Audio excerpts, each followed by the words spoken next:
आज सुनते हैं शरद पूर्णिमा व्रत कथा।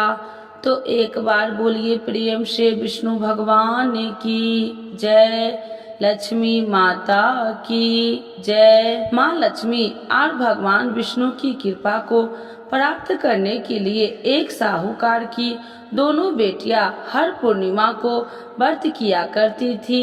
इन दिनों बेटियों में बड़ी बेटी पूर्णिमा का व्रत पूरे विधि विधान से और पूरा व्रत करती थी। वही छोटी बेटी व्रत तो करती थी, लेकिन नियमों को आडंबर बनाकर उनकी अनदेखी करती थी। विवाह योग्य होने पर साहूकार ने अपनी दोनों बेटियां का विवाह कर दिया। बड़ी बेटी के घर समय पर स्वास्थ्य संतान का जन्म हुआ। संतान का जन्म छोटी बेटी के घर भी हुआ, लेकिन उसकी संतान पैदा होते ही दम तोड़ देती थी। 2-3 बार ऐसा होने पर उसने एक साहूकार को बुलाकर अपनी व्यथा कही और धार्मिक उपाय पूछा। उसकी सारी बात सुनकर और कुछ प्रश्न पूछने के बाद ब्राह्मणों ने उससे कहा कि तुम पूर्णिमा का अधूरा व्रत करती हो, इस कारण तुम्हारा व्रत फलित नहीं होता और तुम्हें अधूरे व्रत का दोष लगता है। ब्राह्मण की बात सुनकर छोटी बेटी ने पूर्णिमा व्रत पूरे विधि विधान से करने का निर्णय लिया, लेकिन पूर्णिमा आने से पहले ही उसने एक बेटे को जन्म दिया। जन्म लेते ही बेटे की मृत्यु हो गई। उस पर उसने अपने बेटे की शव को एक पीढ़े पर रख दिया और ऊपर से एक कपड़ा इस तरह ढक दिया कि किसी को पता न चले। फिर उसने अपनी बड़ी बहन को बुलाया और बैठने के लिए वही पीढ़ा दे दिया। जैसे ही बड़ी बहन उस पीढ़े पर बैठने लगी, उसके लहंगे की किनारे बच्चे को छू गई और वह जीवित होकर तुरंत रोने लगा। इस पर बड़ी बहन पहले तो डर गई और फिर छोटी बहन पर क्रोधित होकर उसे डांटने लगी। क्या तुम मुझ पर बच्चे की हत्या का दोष और कलंक लगाना चाहती हो? मेरे बैठने से यह बच्चा मर जाता तो? इस पर छोटी बहन ने उत्तर दिया, यह बच्चा मरा हुआ तो पहले से ही था दीदी, तुम्हारे तप और स्पर्श के कारण तो यह जीवित हो गया। पूर्णिमा के दिन जो तुम व्रत और तप करती हो, इसके कारण तुम दिव्य तेज से परिपूर्ण और पवित्र हो गई हो। अब मैं भी तुम्हारी ही तरह व्रत और पूजन करूंगी। इसके बाद उसने पूर्णिमा व्रत विधि पूर्वक किया और इस व्रत के महत्व और फल का पूरे नगर में प्रचार किया। जिस प्रकार माता लक्ष्मी और श्री हरि ने साहूकार की बड़ी बेटी की कामना पूर्ण कर सौभाग्य प्रदान किया, वैसे ही हम सब पर कृपा करे। तो एक बार बोलिए प्रेम से विष्णु भगवान की जय, लक्ष्मी माता की जय। आज सुनते हैं पूर्णिमा व्रत कथा। तो एक बार बोलिए प्रेम से विष्णु भगवान की जय, लक्ष्मी माता की जय। एकादशी की भांति ही पूरे वर्ष में 12 पूर्णिमा व्रत आते हैं। एक माह में एक बार पूर्णिमा और एक बार अमावस्या आती है। यह दोनों तिथि 15 दिनों के अंतराल के बीच आती है। पूर्णिमा व्रत का हिंदू धर्म में बेहद ही खास महत्व होता है। यदि आप कोई शुभ कार्य करने की सोच रहे हैं तो बिना किसी मुहूर्त के पूर्णिमा तिथि के दिन उस कार्य को कर सकते हैं। पूर्णिमा के दिन आसमान में पूरा चांद दिखाई देता है। तो आइए जानते हैं पूर्णिमा व्रत की कथा। द्वापर युग में यशोदा माँ ने श्री कृष्ण से कहा, हे कृष्ण, तुम सारे संसार के उत्पकर्ता, पालनहारी और संहार करता हो। आज मुझे कोई ऐसा व्रत बताओ जिसको करने से मृत्यु लोक में भी स्त्रियों को विधवा होने का भय न रहे तथा यह व्रत सभी मनुष्यों की मनोकामना पूर्ण करने वाला हो। श्री कृष्ण कहने लगे, हे माता, तुमने अति सुंदर प्रश्न किया है। मैं तुम्हें ऐसे एक व्रत के बारे में विस्तार से बताता हूँ। सौभाग्य की प्राप्ति के लिए स्त्रियों को 32 पूर्णिमा व्रत करना चाहिए। इस व्रत को करने से स्त्री को सौभाग्य की प्राप्ति होती है। यह व्रत अत्यंत सौभाग्य देने वाला और भगवान शिव के प्रति भक्ति को बढ़ाने वाला है। यशोदा जी कहने लगे कि हे कृष्ण, प्रथम इस व्रत को मृत्यु लोक में किसने किया था, इसके विषय में विस्तार से मुझसे बताओ। श्री कृष्ण कहने लगे कि इस भूमंडल पर अनेक प्रकार के रत्नों से परिपूर्ण कार्तिका नाम की एक नगरी थी। वहाँ चंद्रहास नामक राजा राज्य करता था। उसी नगर में धनेश्वर नाम का एक ब्राह्मण था और उसकी स्त्री अति सुशीला रूपवती थी। दोनों ही उस नगर में बड़े प्रेम से रहते थे। घर में धन्य धान्य आदि की कोई कमी नहीं थी, परंतु उनको बहुत बड़ा दुख था कि उनकी कोई संतान नहीं है। एक समय एक बड़ा योगी उस नगर में आया। वह योगी उस ब्राह्मण के घर को छोड़कर अन्य सभी घरों से भिक्षा लेकर भोजन किया करता था। रूपवती से कभी भिक्षा नहीं लेता था।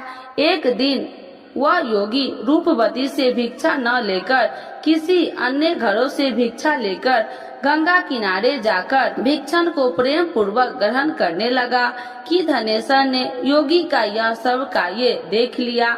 अपनी भिक्षा के अनादर से दुखी होकर धनेश्वर योगी से बोला, हे महात्मा, आप सब घरों से भिक्षा लेते हैं, परंतु आप मेरे घर की भिक्षा कभी नहीं लेते, इसका क्या कारण है? योगी ने कहा, निसंतान के घरों की भिख पतितों के अत्र के तुल्य होता है, और जो पतितों का अत्र खाता है वह भी पतित हो जाता है। क्योंकि तुम निसंतान हो, इसीलिए पतित हो जाने का भय से मैं तुम्हारे घर की भिक्षा नहीं लेता। धनेश्वर योगी यह बात सुनकर बहुत दुखी हुआ और हाथ जोड़कर योगी के पैरों में गिर गया और कहने लगा, हे महाराज, यदि ऐसा है तो आप पुत्र प्राप्ति का उपाय बतलाइए। आप सर्वज्ञानी है, मुझ पर कृपा कीजिए। हे भगवान, मेरे घर में धन की कोई कमी नहीं है, परंतु मैं पुत्र न होने का कारण अत्यंत दुखी हो। आप मेरे इस दुख का हरण करें, सामर्थ्यवान है। यह सुनकर योगी कहने लगे, हे ब्राह्मण, तुम चंडी की आराधना करो। आकर उसने अपनी पत्नी से सब बात कह और स्वयं तप करने के लिए वन में चला गया।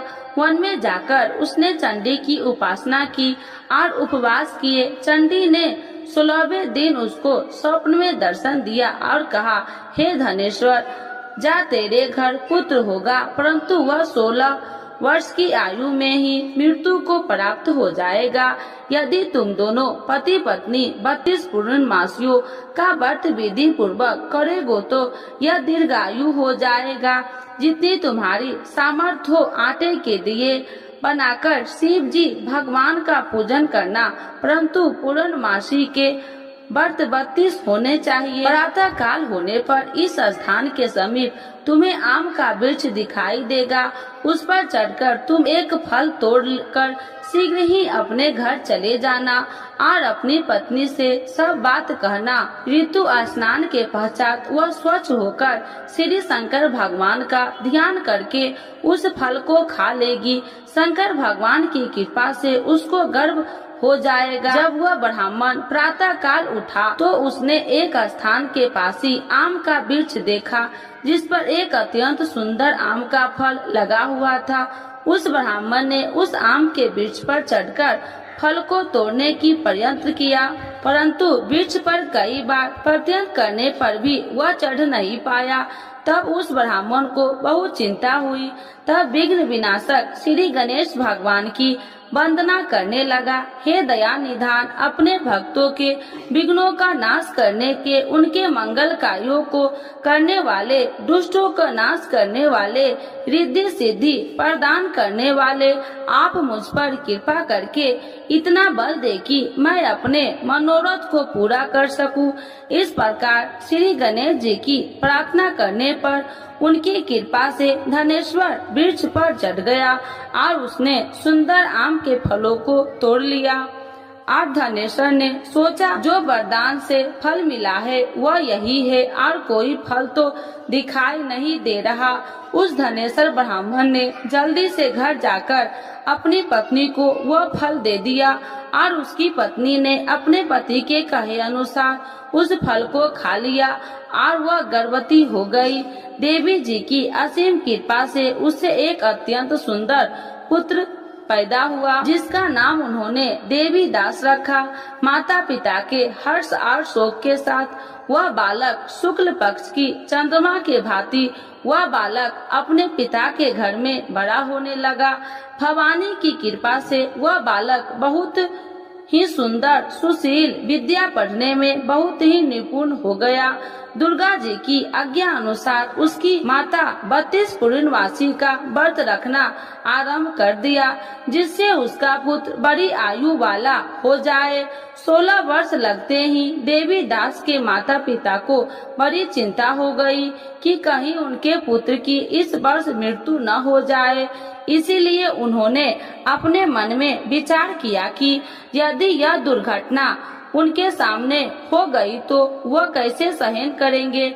इसीलिए उन्होंने देवी दास के मामा को बुलाया और कहा, हमारी एक बहुत बड़ी इच्छा है कि देवी दास 1 वर्ष तक काशी में जाकर विद्या अध्ययन करे और उसको अकेला भी कभी नहीं छोड़ना चाहिए। इसीलिए साथ में तुम चले जाओ और 1 वर्ष के पश्चात इसको वापस ले आना। सब प्रबंध करके उसके माता पिता ने काशी जाने के लिए देवी दास को एक घोड़े पर बैठाकर उसके मामा के साथ भेज दिया, परंतु यह बात उसके मामा या किसी और से नहीं बताई।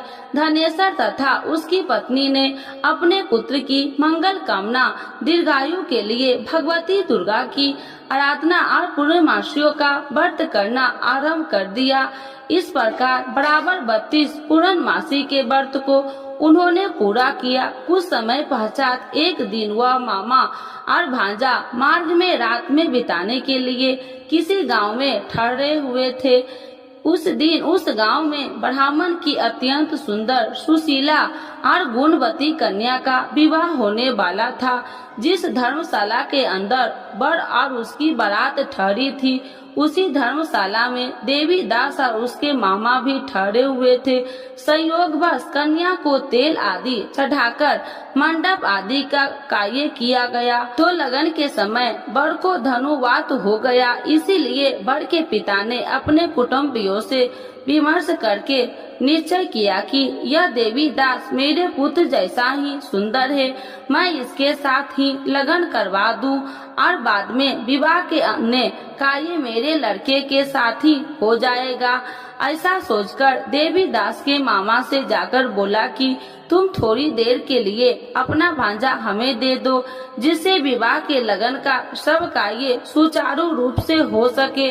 तब देवी दास का मामा कहने लगा, जो कुछ भी वधु पक्ष की कन्या दान के समय वर को मिले वह सब हमें दे दिया जाए, तो मेरा भांजा इस बारात में दूल्हा बन जाएगा। यह बात वर के पिता ने स्वीकार कर लेने पर उसने अपना भांजा वर बनने के लिए भेज दिया और उसके साथ सब विवाह कार्य विधि पूर्वक संपन्न हो गए।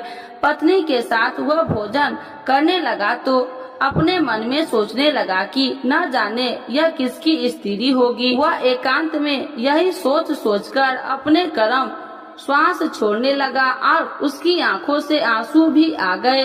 तब लड़की ने पूछा, क्या बात है, आप इतने उदासीन व दुखी क्यों हो रहे हैं?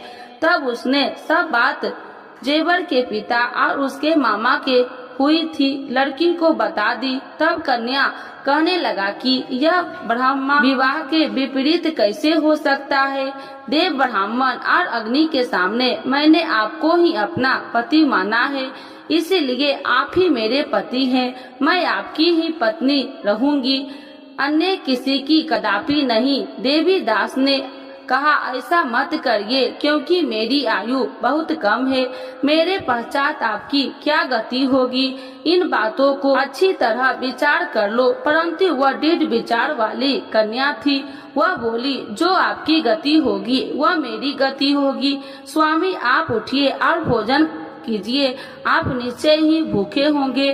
तब देवी दास और उसकी पत्नी ने भोजन किया तथा शेष रात्रि वह सोते रहे। प्रातः काल देवी दास ने अपनी पत्नी को 3 नागों से जड़ी हुई एक अंगूठी दे दी, एक रुमाल दिया और बोला, हे प्रिय, इसे लो और संकेत समझकर स्थिर चित हो जाओ। मेरा मरण और जीवन जानने के लिए एक पुष्ट वाटिका बना लो, उसमें सुगंधित वाली एक नववालिका लगाओ, उसको प्रतिदिन जल से सींचा करो और आनंद के साथ खेलो कूदो और उत्सव मनाओ। जिस समय और जिस दिन मेरा मृत्यु होगा यह फूल सूख जाएगा और जब वह फिर से हरे हो जाएंगे तो समझ लेना मैं जीवित हूँ। यह बात निश्चय करके समझ लेना, उसने कोई भी संशय नहीं है।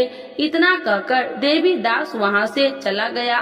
प्रातः काल होते ही वहाँ पर गाजे बाजे बजने लगा और जिस समय विवाह कार्य समाप्त करने के लिए वर तथा सब बाराती मंडप में आए तो कन्या ने वर को भली प्रकार से देखकर अपने पिता से कहा, यह मेरा पति नहीं है, मेरा पति वही है जिसके साथ रात्रि में मेरा पानी ग्रहण हुआ था, इसके साथ मेरा विवाह नहीं हुआ। यदि वह वही पुरुष है तो बताइए कि मैंने इसको क्या दी। वधू पक्ष और कन्या पक्ष कन्यादान के समय जो आभूषण आदि दिए गए थे वो दिखाइए तथा रात में क्या गुप्त बातें मैंने इनसे कही वह सब सुनाइए। पिता ने उसके कहे अनुसार वर को बुलाया। कन्या की यह सब बातें सुनकर वह कहने लगे, मैं कुछ भी नहीं जानता। इसके पश्चात लज्जित होकर वह अपना सा मुंह बनाकर चला गया और सारी बात भी अपमानित होकर वहां से लौट गई। भगवान श्री कृष्ण बोले, हे माता, इस प्रकार देवी दास काशी विद्या अध्ययन के लिए चला गया। जब वह कुछ समय बीत गया तो काल से प्रेरित होकर एक सर्प रात्रि के समय उसको डसने के लिए वहां पर आया। उस विस्तार के प्रभाव से उसके शयन का स्थान चारों ओर से विष की ज्वाला से विषैले हो गया, परंतु व्रत के प्रभाव से उसको काट नहीं पाया, क्योंकि पहले ही उसकी माता ने 32 पूर्णमासी का व्रत रखा था। इसके बाद मध्याह्न के समय स्वयं काल वहाँ आया और उसके शरीर से प्राण को निकालने का प्रयत्न करने लगा, जिससे वह मूर्छित होकर पृथ्वी पर गिर गया। उसी समय माता पार्वती के साथ भगवान शंकर वहां आ गए। उसको मूर्छित दशा में देखकर माता पार्वती जी ने शंकर जी से प्रार्थना की, हे महाराज, इस बालक की माता ने पहले ही 32 पूर्णिमा का व्रत पूरा किया था, जिसके प्रभाव से आप इसको प्राण दान दे। भवानी के कहने पर भक्त वत्सल भगवान शिव जी ने उसको प्राण दान दे दिया। इस व्रत के प्रभाव से काल को भी पीछे हटना पड़ा और देवी दास स्वयं होकर बैठ गया। उधर उसकी पत्नी उसके काल की परीक्षा किया करती थी। जब उसने देखा उस पुष्प वाटिका में पुष्प कुछ भी नहीं है तो उसको अत्यंत आश्चर्य हुआ, लेकिन जब वह जैसे ही हरी भरी हो गई तो वह जान गई कि सब उसका पति ठीक ठाक है, वह जीवित हो गया है। यह देखकर वह बहुत प्रसन्न हो उठी। अपने पिता से कहने लगे कि पिताजी, मेरा पति जीवित है, आप उनको ढूंढिए। जब 16 वर्ष व्यतीत हो गया तो देवी दास भी अपने मामा के साथ काशी से चल दिया। इधर उसके ससुराल उसको ढूंढने के लिए अपने घर से जाने वाले ही थे कि वहाँ दोनों मामा और भांजा वहाँ पर आ गए। उनका आया हुआ देखकर उनके ससुर को बहुत प्रसन्नता हुई। उन्हें अपने घर ले गए। उस समय नगर के निवासी भी वहाँ इकट्ठे हो गए। निश्चय किया कि अभ्यास ही इसी बालक के साथ कन्या का विवाह हुआ था। उस बालक को कन्या ने जब देखा तो पहचान लिया कि यह तो वही है जो संकेत करके गया था। तब उपरांत सब कहने लगे कि भला हुआ यह आ गया है, और सब नगरवासी ने आनंद मनाया। कुछ दिन बाद देवी दास ने अपनी पत्नी और मामा के अपने ससुराल के घर से बहुत सारे उपहार लेकर अपने माता पिता की घर की तरफ प्रस्थान किया। जब वह अपने गांव के निकट पहुंच गए तो कई लोगों से उसे देखकर उसके माता पिता को पहले ही खबर दे दी कि तुम्हारा पुत्र देवी दास अपनी पत्नी और मामा के सहित आ रहे हैं। ऐसा समाचार सुनकर माता पिता को विश्वास नहीं हुआ, परंतु जब और लोगों ने भी आकर यही बात उनसे बताई तो उनको बड़ा आश्चर्य हुआ। लेकिन थोड़ी देर में देवी दास ने आकर अपने माता पिता के चरणों में अपना सर रखकर प्रणाम किया और उसकी अपनी पत्नी ने अपने सास ससुर के चरणों को स्पर्श किया तो माता पिता ने अपने पुत्र और पुत्र वधू को हृदय से लगा लिया और दोनों की आंखों में प्रेम अश्रु बह चले। अपने पुत्र और पुत्र वधू के आने की खुशी में धनेश्वर ने बड़ा ही भारी उत्सव किया और ब्राह्मणों को दान दक्षिणा देकर प्रसन्न किया। श्री कृष्ण भगवान कहने लगे कि इस प्रकार धनेश्वर 32 पूर्णमासी के व्रत के प्रभाव से पुत्रवान हो गया। जो भी स्त्री 32 पूर्णमासी के व्रत को करती है वे जन्म जन्मांतर के वैधव्य का दुख नहीं भोगती और सदैव सौभाग्यवती रहती है। तो एक बार बोलिए प्रेम से विष्णु भगवान की जय, लक्ष्मी माता की जय। पूर्णिमा व्रत के लाभ। किसी भी उपासक द्वारा पूर्णिमा व्रत करने से भगवान श्री विष्णु प्रसन्न होते हैं। पूर्णिमा व्रत करने वाले उपासक को जल्द ही संतान प्राप्ति होती है और संतान की दीर्घायु प्राप्त होता है। पूरी श्रद्धा से पूर्णिमा का व्रत करने से गृह कलेश दूर होते हैं। पूर्णिमा के व्रत करने से स्त्रियां सौभाग्यवती का वर प्राप्त होता है। इस व्रत को करने से मानसिक और शारीरिक कष्ट दूर होते हैं। पूर्णिमा का व्रत करने से मनुष्य की सभी प्रकार की मनोकामना पूरी होती है। जो भी उपासक पूर्णिमा का व्रत रखता है उस पर भगवान विष्णु और चंद्रमा की विशेष कृपा सदैव बनी रहती है। यह व्रत करने से आर्थिक परेशानी भी दूर होती है। पूर्णिमा व्रत की पूजा विधि। पूर्णिमा के दिन सुबह नहाकर स्वच्छ कपड़े पहने, जिसके बाद घर के मंदिर को अच्छे तरह से साफ कर गंगा जल छिड़काव करे। भगवान श्री विष्णु की मूर्ति पर हल्दी का तिलक लगाना चाहिए। भगवान श्री विष्णु के साथ माता लक्ष्मी का पूजन अवश्य तौर पर करना चाहिए। भगवान श्री विष्णु के समक्ष घी का दीपक जलाए, पुष्प चढ़ाए। रात को चंद्र उदय होने के बाद चंद्रमा को जल अर्पित करे। पूर्णिमा के व्रत किसकी पूजा करनी चाहिए? पूर्णिमा के व्रत में विष्णु भगवान की पूजा करनी चाहिए। पूर्णिमा के व्रत कितने करने चाहिए? पूर्णिमा के 32 व्रत करने का संकल्प लेना चाहिए। पूर्णिमा के दिन क्या नहीं खाना चाहिए? पूर्णिमा के दिन प्याज लहसुन नहीं खाना चाहिए। तो एक बार बोलिए प्रेम से कृष्ण भगवान की जय, विष्णु भगवान की जय, लक्ष्मी माता की जय। पूर्णिमा पर लक्ष्मी नारायण व्रत करने का बहुत महत्व है। भगवान विष्णु की पूजा करने से सभी शारीरिक दुखों का नाश होता है और सुखों की प्राप्ति होती है। इस दिन पवित्र नदियों में स्नान करने एवं व्रत दान पुण्य करने से पुण्य फलों की प्राप्ति होती है। पूर्णिमा पर लक्ष्मी नारायण व्रत करने का बहुत महत्व है। भगवान विष्णु की पूजा करने से सभी शारीरिक दुखों का नाश होता है और सुखों की प्राप्ति होती है। इस दिन पवित्र नदियों में स्नान करने एवं व्रत दान पुण्य करने से पुण्य फलों की प्राप्ति होती है। इस दौरान चंद्रमा से जुड़ी चीजों का दान करने से कई तरह के लाभ प्राप्त होते हैं। आप सफेद वस्त्र, शक्कर, चावल, दही या फिर चांदी का दान कर सकते हैं। माना जाता है कि इससे कुंडली में चंद्रमा की स्थिति मजबूत होती है और जीवन में सुख समृद्धि बनी रहती है। पूर्णिमा के दिन चंद्र देव अपनी पूर्ण कला से युक्त होते हैं। इसका प्रभाव सीधे व्यक्ति के मन और शरीर पर पड़ता है। इस दिन चंद्र पूजन से व्यक्ति की मानसिक और आर्थिक स्थिति ठीक होती है, क्योंकि ज्योतिष में चंद्रमा को द्रव्य और मन का कारक कहा गया है। पूर्णिमा व्रत की पूजा विधि: इस दिन सूर्योदय से पूर्व स्नान कर उगते हुए सूर्य को जल दे और इसके बाद भगवान लक्ष्मी नारायण के सामने हाथ में अक्षत, जल, पूजा की सुपारी और जल लेकर व्रत का संकल्प ले। पूजा के लिए पूर्व की ओर मुख कर बैठे जाए और एक चौकी पर लाल और पीला वस्त्र बिछा ले कर लक्ष्मी नारायण को आसन दे। पीला कपड़ा दाहिना और बिछाकर विष्णु जी को स्थापित करे और लाल कपड़ा बाएं ओर बिछाकर देवी लक्ष्मी को विराजित करे।